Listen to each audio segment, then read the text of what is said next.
দক্ষিণ চব্বিশ পরগনার মহেশতলাতেও আয়কর হানার খবর পাওয়া যাচ্ছে। দক্ষিণ চব্বিশ পরগনার মহেশতলায় একজন চাল ব্যবসায়ী, তার বাড়িতে এই আয়কর হানা বলে এখনো পর্যন্ত খবর। এর আগেও আপনারা দেখেছেন যে বিভিন্ন জায়গায় চাল ব্যবসায়ীদের বাড়িতে আয়কর হানার ঘটনাটা আমরা দেখেছিলাম। ইডির হানার ঘটনাও দেখা গিয়েছিল রেশন দুর্নীতির সামনে আসার পর। এবার এক চাল ব্যবসায়ীর বাড়িতে হানা দেওয়ার খবর পাওয়া গেল। আয়কর দপ্তর এই চাল ব্যবসায়ীর বাড়িতে হানা দিয়েছে বলে জানতে পারা যাচ্ছে।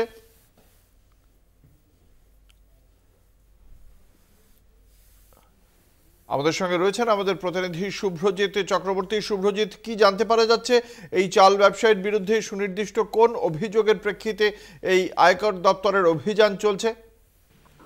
দেখো, প্রথমে তোমায় জানিয়ে রাখবো, মহেশতলা পৌরসভার ৩০ নম্বর ওয়ার্ড এবং এই ২৩ নম্বর ওয়ার্ডের দৌলতপুরে এক চাল ব্যবসায়ী যার নাম বিনোদ মাহাতো, তার বাড়িতে কিন্তু এই আইটি রেড চলছে এবং স্থানীয় সূত্রে যেমনটা খবর যে আজ সকাল থেকে কিন্তু এই আইটি রেড শুরু হয়েছে এবং সেই মতো কিন্তু এখনো চলছে সেই তল্লাশি এবং বাড়ির বাইরে বিএসএফ এর জওয়ান তারা কিন্তু রয়েছে এবং এখনো পর্যন্ত সেই আইটি তল্লাশি চলে যাচ্ছে। তবে এই অভিযোগে তার বাড়িতে তল্লাশি চলছে সেই বিষয়ে কিন্তু সুস্পষ্ট ভাবে এখনো কোনো কারণ জানা যায়নি। সকাল থেকে শুরু হয়েছে, এখনো কিন্তু সেই তল্লাশি চলছে।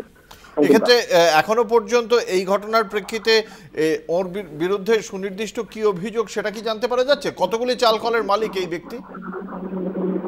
দেখো, যেটা স্থানীয় সূত্রে খবর, তার কিন্তু বাড়ি থেকে কিছুটা দূরেই একটি দোকানও রয়েছে চালের এবং তিনি চাল ব্যবসায়ী এবং ওই জায়গাতে তিনি দীর্ঘ বেশ কয়েক বছর ধরে কিন্তু থাকেন এমন পর্যন্ত খবর স্থানীয় সূত্রে।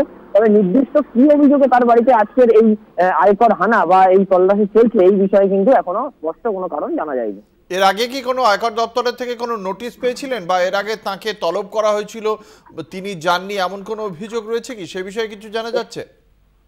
এই বিষয়ে কিন্তু যে পরিবার, মাহাতো পরিবার, তাদের পরিবারের তরফে কোনো প্রতিক্রিয়া পাওয়া যায়নি। তবে এখনো পর্যন্ত সেই তল্লাশি চলছে এবং তল্লাশির পরে পুরো বিষয় কিন্তু স্পষ্টভাবে জানা যাবে।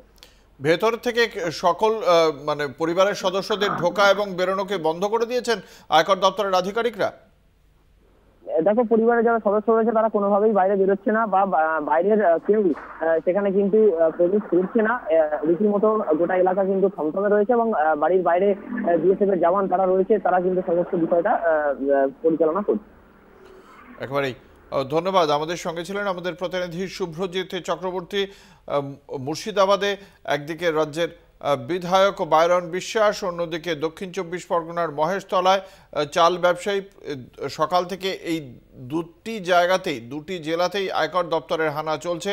আয়কর দপ্তরের আধিকারিকরা দুটি বাড়িকে কেন্দ্রীয় বাহিনীর জওয়ান দিয়ে ঘিরে রেখে তল্লাশি অভিযান চালাচ্ছেন এবং বাড়ির পরিবারের সদস্যদের কাউকেই ঢুকতে বা বেরোনোর ক্ষেত্রে নিষেধাজ্ঞা আরোপ করা হয়েছে।